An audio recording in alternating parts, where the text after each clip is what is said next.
Rangkuman informasi pilihan dari berbagai kabupaten dan kota di Jawa Timur segera hadir dalam Buletin Jawa Timur. Buletin Jawa Timur.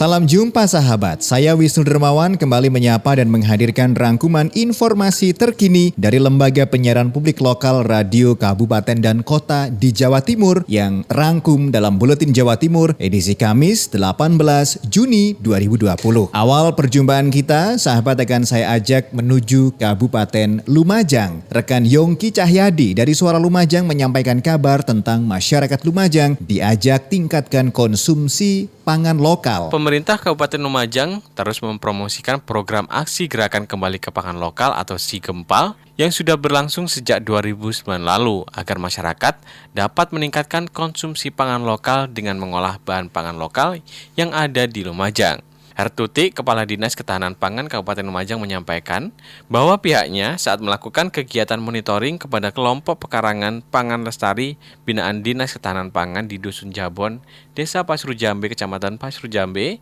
pihaknya telah menemukan makanan lokal yang khas dan masih belum diketahui banyak orang, yakni nasi gerit dan sayur krecek bung. Dari hal itu, ia mengungkapkan keanekaragaman pangan lokal harus terus digalakkan, dipromosikan dan ditingkatkan menjadi makanan utama yang dapat dikonsumsi oleh anak-anak maupun masyarakat di Kabupaten Lumajang.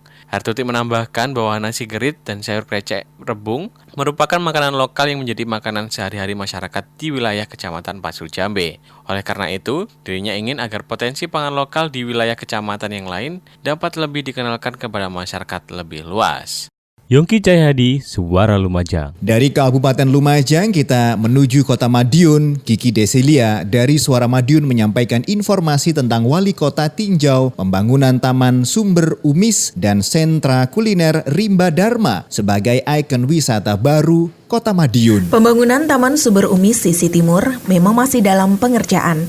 Kendati begitu, taman tersebut tampaknya sudah dapat dinikmati dalam waktu dekat. Wali Kota Madiun Maidi menargetkan pembangunan taman di selatan Balai Kota Madiun ini selesai pada Agustus mendatang. Mantan Sekda Kota Madiun itu memang kerap turun ke lapangan meninjau langsung. Wali Kota kembali meninjau proyek senilai 8 miliar rupiah itu. Peninjauan juga melibatkan tim konsultan dari ITS dan entrepreneur. Tim akademisi dan wirausahawan tersebut diharapkan memberikan masukan-masukan agar keberadaan taman semakin optimal ke depan. Taman Sumber Umi sisi timur bakal dioptimalkan untuk UMKM dengan fokus utamanya kuliner, sedang sisi yang mengarah ke selatan bakal jadi pusatnya barang-barang seni. Wali Kota menyebut lorong seni, namun pengerjaan lorong seni memang tidak di tahun ini. Hal itu lantaran adanya pemangkasan anggaran karena COVID-19.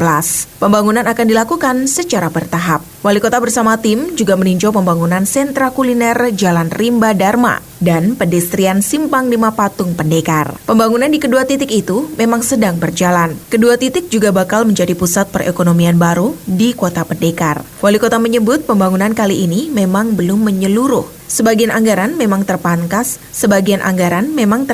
untuk penanganan COVID-19. Kendati begitu, pembangunan akan dilanjutkan ke depan. Masyarakat wajib bersiap menyambut keberadaan tempat-tempat potensi ekonomi ini, utamanya mereka yang bakal mengisi tempat-tempat tersebut.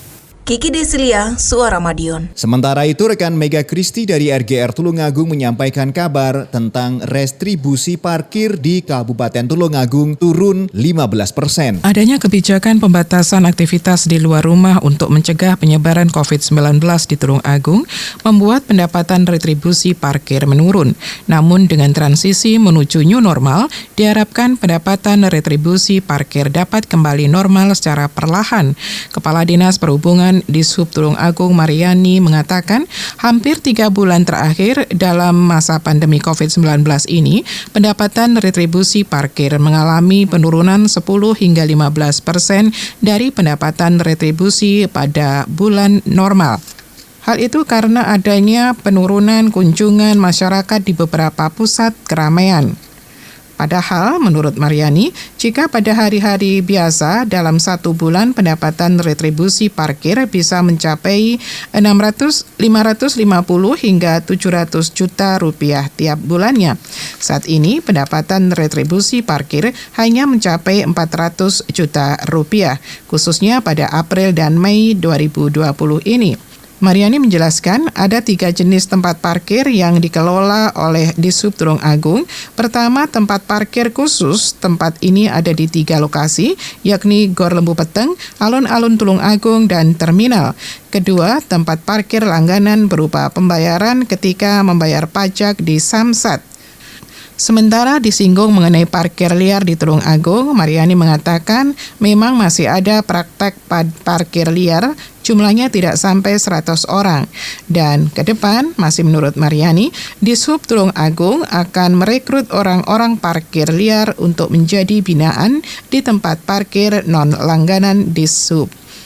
Tujuannya agar Dishub bisa memantau terkait tarif dan pelayanan mereka. Saya Mega Kristi, 90,1 RGR FM Tulung Agung. Kita bergerak menuju Kabupaten Pasuruan. Sofia Latif mengabarkan tentang sekolah di Kabupaten Pasuruan menerapkan PPDB secara daring. Menjelang tahun ajaran baru, setiap sekolah akan mempersiapkan pendaftaran peserta didik baru PPDB yang sebelumnya dikenal dengan istilah PSB, penerimaan siswa baru. Proses PPDB sendiri dibagi menjadi 2, yaitu offline dan online. Meskipun tidak semua sekolah di Indonesia menerapkan sistem penerimaan siswa baru secara online, tapi melalui cara inilah para calon siswa tidak perlu lagi mengantri lebih lama ketika akan mendaftar ke sekolah. Nah, SMPN 2 Pandaan Kabupaten Pasuruan salah satu sekolah yang menerapkan PPDB online mulai tanggal 15 hingga 19 Juli 2020. Itu yang dikatakan Ponali, Kepala SMPN 2 Pandaan, kepada Emil Akbar, reporter Suara Pasuruan. Untuk penjaringan siswa baru tahun ini itu ada 2 mekanisme. Tahap 1 itu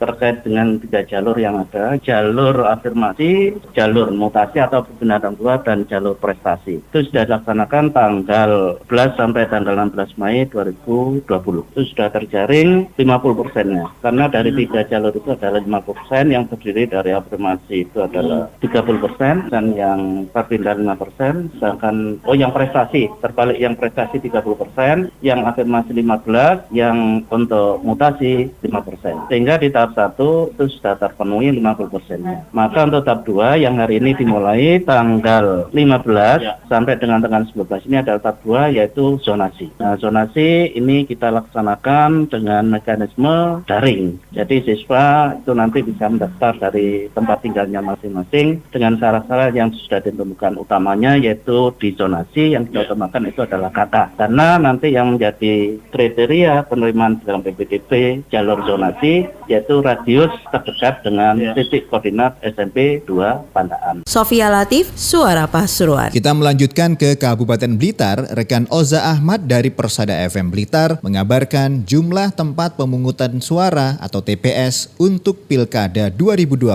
di Kabupaten Blitar ditambah 200 tempat. Komisioner KPU Kabupaten Blitar Divisi Teknis dan Penyelenggaraan Nikmatus Solihah mengatakan penambahan itu sudah melalui perhitungan secara cermat sejak Jumat lalu. Usai melakukan Fitcon dengan Kemendagri mengenai pelaksanaan Pilkada 2020 pada 9 Desember. Di tengah pandemi COVID-19, pada surat edaran dari KPU RI di tengah pandemi COVID-19 ini, jumlah pemilih setiap TPS dibatasi maksimal 500 orang, sehingga perlu penambahan karena sebelumnya masih banyak TPS yang jumlahnya lebih dari 500 pemilih. Nikmatus menjelaskan, dengan bertambahnya TPS, secara otomatis jumlah petugas juga bertambah. Jika dihitung, penambahannya mencapai 1.800 petugas keamanan dan KPPS. Karena setiap TPS ada 7 KPPS dan 2 petugas keamanan, sehingga dibutuhkan 9 petugas dikali 200 TPS. Dengan penambahan TPS juga akan bertambah jumlah KPPS kita. Jadi 7 orang KPPS tambah 2 orang petugas keamanan di TPS, berarti 9 orang kali 200 TPS, jadi penambahannya sekian. Nikmatus menambahkan informasi terakhir yang diterima, pelaksanaan tahapan Pilkada 2020 dimulai kembali pada 15 Juni, namun untuk kepastiannya bakal tetap menunggu instruksi dari KPU RI. Oza Ahmad melaporkan. Menuju Kabupaten Gresik, tetap lanjutkan pilkada sebanyak 264 PPS di Kabupaten Gresik telah dilantik. Laporan selengkapnya disampaikan oleh rekan Isyatun Haniah dari Suara Gresik. Memasuki waktu pemilihan kepala daerah, Panitia Pemungutan Suara Kabupaten Gresik tetap lanjutkan pilkada 2020 di masa pandemi COVID-19. Sebanyak 264 PPS yang tersebar di 4 kecamatan telah dilantik. 4 kecamatan diantaranya terdapat Kecamatan Beringin Anom, Kecamatan Dukun, Kecamatan Kebomas, dan Kecamatan Balong Panggang. Pelaksanaan pelantikan dilakukan secara terpisah di wilayah kecamatan masing-masing dengan menerapkan protokol kesehatan. Selain itu, agar tidak terjadi perkumpulan massa dengan jumlah yang besar, proses pengambilan sumpah juga dilakukan secara bergelombang dan diberikan kuota pada setiap gelombang hanya terdapat 12 orang saja. Seperti yang dikatakan oleh Ketua KPU Gresik, Ahmad Roni, bahwa pelantikan PPS di 4 kecamatan telah berjalan lancar dan pihaknya juga bekerja sama dengan pihak petugas medis dari Dinas Kesehatan Kabupaten Gresik. Saya Isyatun Haniah melaporkan dari Suara Gresik. Sempat tertunda akibat pandemi, tahapan pilkada di Kabupaten Tuban mulai berlanjut. Rekan Ari Agustias dari Pradya Suara Tuban melaporkan selengkapnya. Pasca penundaan akibat pandemi COVID-19, tahapan pemilihan serentak Bupati dan Wakil Bupati Tuban 2020 kembali berlanjut. Tahapan Pilbub Tuban 2020 ditandai dengan pelantikan sejumlah panitia pemungutan suara PPS oleh Komisi Pemilihan Umum KPU Kabupaten Tuban. Komisioner KPU Tuban Divisi SDM dan Partisipasi Masyarakat Zakiatul mengatakan bahwa pelantikan lanjutan petugas setelah ada regulasi peraturan KPU PKPU RI dengan nomor 5 tahun 2020 tentang tahapan, program, dan jadwal pilkada serentak lanjutan dengan Berita Negara Republik Indonesia tahun ajaran 2020 nomor 615 serta koordinasi tim percepatan dan penanggulangan COVID-19. Tahapan Pilbub Tuban 2020 ditandai dengan pengaktifkan PPK Kecamatan dan pelantikan lanjutan atau susulan petugas PPS Desa. Selanjutnya petugas ad hoc ini melanjutkan tugas tahapan rekrutmen PPDP dan verifikasi faktual berkas dukungan bakal perseorangan mulai 24 Juni 2020. Pelaksanaan tahapan pilkada dilakukan sesuai protap kesehatan. Zakiatul berharap berlanjutnya tahapan pilkada serentak dalam pemilihan Bupati dan Wabub Tuban pada 9 Desember nanti. Tingkat partisipasi pemilih meningkat. Ari Agustias, Pradya Suara Tuban untuk Buletin Jawa Timur. Sementara itu, Renata Surya dari Suara Ngawi membawa kabar awali tahapan pemilihan serentak lanjutan KPU Kabupaten Ngawi melaksanakan rapid test. Jajaran KPU Kabupaten Ngawi mengikuti rapid test dengan dukungan gugus tugas COVID-19 Kabupaten Ngawi. Dari rapid test yang dilaksanakan, semua staf dinyatakan non-reaktif. Prima Aquina Sulistianti, Ketua KPU Kabupaten Ngawi menegaskan bahwa rapid test tersebut menjadi awal kegiatan di masa new normal. Ini tanda kesiapan jajaran KPU dalam melaksanakan pemilihan 9 Desember 2020 mendatang. Ketua KPU Kabupaten Ngawi juga menjelaskan dengan adanya pandemi COVID-19 ada beberapa penyesuaian dalam penyelenggaraan, termasuk ketentuan jumlah pemilih dalam TPS tidak boleh lebih dari 500 orang. Dengan demikian jumlah TPS akan mengalami peningkatan, di mana untuk pemilihan mendatang jumlah TPS yang semula 1.575 menjadi kurang lebih 1.800 TPS. Sementara itu Edi Sukamto, Sekretaris KPU Kabupaten Ngawi menegaskan bahwa jajaran KPU Ngawi wajib melaksanakan protokol pencegahan dan penanggulangan COVID-19 dalam setiap kegiatan atau tahapan, di mana tetap membiasakan cuci tangan, memakai masker, serta memberlakukan physical distancing, termasuk memaksimalkan media daring dalam koordinasi dengan penyelenggara. Renata Surya, Suara Ngawi. Dari Sidoarjo ada rekan Billy Patopoy, Suara Sidoarjo menyampaikan kabar Bea Cukai Sidoarjo musnahkan lebih 6 juta batang rokok dan 42,9 liter minuman beralkohol ilegal. Sahabat, sebagai bukti keseriusan upaya memerangi peredaran rokok ilegal, Bea Cukai Sidoarjo secara simbolis melaksanakan pemusnahan rokok ilegal di kantor wilayah DJCB pada Rabu pagi 17 Juni. Ini seperti disampaikan Panjoro Agung, Kepala Kantor Bea Cukai Sidoarjo, saat ditemui setelah selesai kegiatan di kantornya. Pemusnahan ini dilaksanakan untuk menekan peredaran rokok ilegal yang menggerus penerimaan negara dari sektor cukai, di mana jumlah nominalnya mencapai lebih 2,55 miliar rupiah. Operasi gempur rokok ilegal yang sudah kita lakukan dan inilah salah satu hasilnya. Adapun kerugian negara terhadap hasil penindakan barang kena cukai ini ini kurang lebih adalah 2,55 miliar. Nilai barangnya yang kita lakukan penindakan itu sebesar 5,9 miliar. Ini menandakan bahwa cukup besar untuk kerugian negara yang harus kita tanggung dalam hal peredaran rokok ilegal ini. Pemusnahan ini meliputi lebih 6.900.000 batang rokok ilegal serta minuman mengandung etil alkohol sejumlah 42,9 liter lebih yang diperkirakan nominalnya mencapai 5,9 miliar rupiah. Demikian saya Billy Patopoy, Suara Sidoarjo. Dari Belambangan FM Banyuwangi mengabarkan, tim verifikator penerapan new normal di Banyuwangi mulai dibekali SOP kesehatan COVID-19. Akbar Wiana mengabarkan selengkapnya. Pemerintah Kabupaten Banyuwangi membekali tim verifikator tingkat kecamatan yang terdiri dari unsur puskesmas, kecamatan, dan Satpol PP. Kepala Dinas Kebudayaan dan Pariwisata Banyuwangi Muhammad Yanwarto Bramuda mengatakan tim tersebut nantinya memverifikasi penerapan standar kesehatan COVID-19 di sejumlah hotel, restoran, homestay, dan destinasi wisata. Dia menyebut beberapa standar yang harus dipenuhi diantaranya penyediaan tempat cuci tangan, hand sanitizer, kewajiban bermasker, cek suhu tubuh, dan sebagainya. Dia menambahkan khusus hotel bagian resepsionis wajib dipasang sekat dan tanda jaga jarak. Sementara itu untuk restoran, pramusaji, dan koki juga diwajibkan memakai pelindung wajah dan masker guna mencegah penyebaran virus.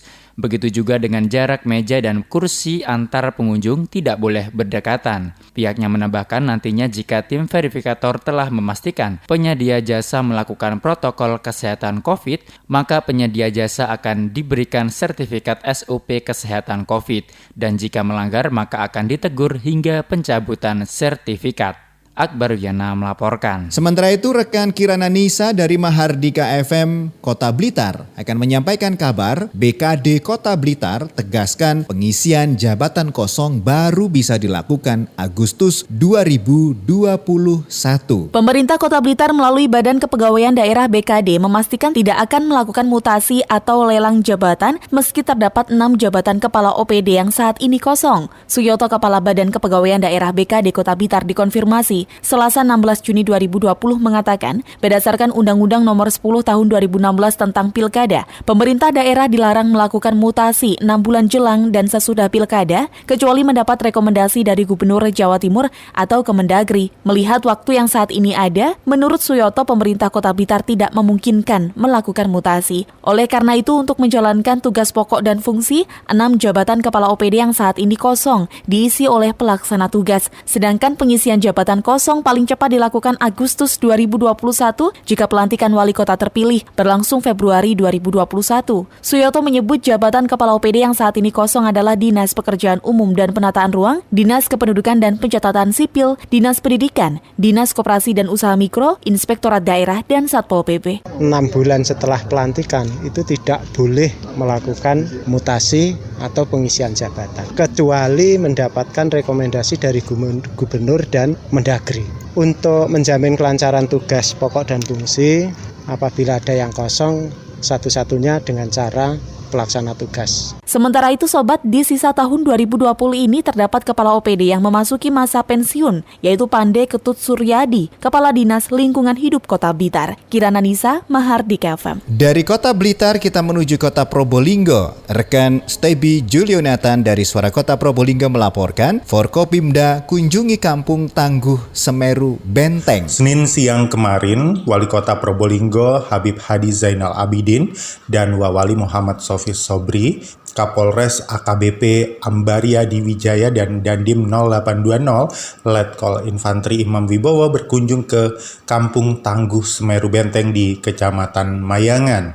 Kedatangan Forkopimda tersebut disambut dengan yel-yel dari ibu-ibu RW 2 Kelurahan Mayangan yang berpesan untuk senantiasa menjaga jarak, mencuci tangan, memakai masker, dan jangan lupa berdoa.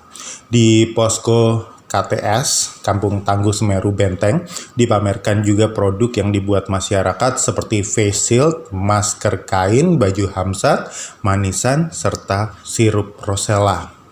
Kunjungan Wali Kota Probolinggo mengapresiasi adanya Kampung Tangguh Semeru. Menurutnya Kampung Tangguh Semeru memotivasi masyarakat untuk mempunyai produk unggulan di kampungnya. Stebi Julianathan, Suara Kota Probolinggo. Sementara itu informasi terakhir dari Kabupaten Pamekasan, rekan Eza Mahesa dari Ralita FM Pamekasan mengabarkan biaya tes swab tiap pasien capai 3-6 juta rupiah. Dinkes harap masyarakat patuhi protokol COVID-19. Dinas Kesehatan Kabupaten Pamekasan meminta kepada seluruh masyarakat agar mematuhi protokol kesehatan COVID-19 sebab biaya tes swab tiap pasien reaktif tidaklah murah, yakni sebesar 3-6 juta rupiah, itu pun bergantung paket swab yang akan diambil spesimen terhadap pasien. Dr. Nanang Suryanto, Kepala Bidang Pencegahan dan Pengendalian Penyakit Dinas Kesehatan Kabupaten Pamekasan mengatakan agar masyarakat memahami dan peduli terhadap kesehatan dirinya maupun orang lain, demi mencegah penyebaran dan terpapar dari pandemi COVID-19 baik kepada diri sendiri, keluarga, dan orang lain. Dr. Nanang mengungkapkan di Pamekasan hingga saat ini belum mempunyai alat untuk tes swab, sehingga untuk pengecekan swab harus ke Surabaya. Sementara biaya tes swab jika dilakukan mandiri biayanya sangat mahal. Kalau rumah sakit, dinas kesehatan itu dasarnya ada. Pemeriksaan itu dilaporkan sampai ke Kemenkes. Harus ada dasarnya, kenapa ini diperiksa. Oh, ini ada kasusnya reaktif, atau ini kontak erat dengan pasien positif COVID. Tapi kalau orang sehat tiba-tiba minta swab, ya monggo, tapi ke rumah sakit swasta, ke Surabaya yang bisa. Kalau di sini belum bisa melayani seperti itu. Harganya sekitar 3 juta sampai 6 juta tergantung paketnya di rumah sakit swasta. Mahal, rapid ini kalau di sana sampai 500 kalau di rumah sakit swasta di Surabaya. Kabid P2P Dinkes Pamekasan ini menghimbau agar seluruh masyarakat patuh terhadap peraturan pemerintah dengan social distancing dan physical distancing atau menjaga jarak. Kemudian mengikuti protokol kesehatan dengan rajin cuci tangan, menggunakan sabun dan air mengalir, serta memakai masker ketika keluar rumah dan menghindari kerumunan. Eza Maisa, Ralita FM mengabarkan. Seluruh rangkaian informasi dari Lembaga Penyiaran Publik Lokal Radio Kabupaten dan Kota di Jawa Timur yang terangkum dalam Buletin Jawa Timur edisi hari Kamis 18 Juni 2020 telah kami hadirkan. Saya Wisnu Darmawan undur diri. Kita jumpa kembali di Buletin Jawa Timur edisi berikutnya. Rangkuman informasi pilihan dari berbagai kabupaten dan kota di Jawa Timur baru saja sahabat dengarkan dalam Buletin Jawa Timur. Buletin Jawa Timur. Buletin Jawa Timur bisa sahabat dengarkan Senin sampai Jumat jam 8 pagi dan 4 sore. Disiarkan serentak di Lembaga Penyiaran Publik Lokal Suara Sidoarjo, Persada Kabupaten Blitar, Mardika Kota Blitar, Ralita Pamekasan, Suara Sampang, Suara Kota Probolinggo, Suara Lumajang, Suara Pasuruan, Blambangan Banyuwangi, Wika Mojokerto, Suara Gresik, Pradia, Suara Tuban, Malawapati Bojonegoro, Ersal Nganjuk, Suara Madiun, Suara Ngawi, Suara Pacitan, Praja Angkasa Trenggalek, dan RGR Tulungagung. Persembahan dari Asosiasi Lembaga Penyiaran Publik Lokal Jawa Timur.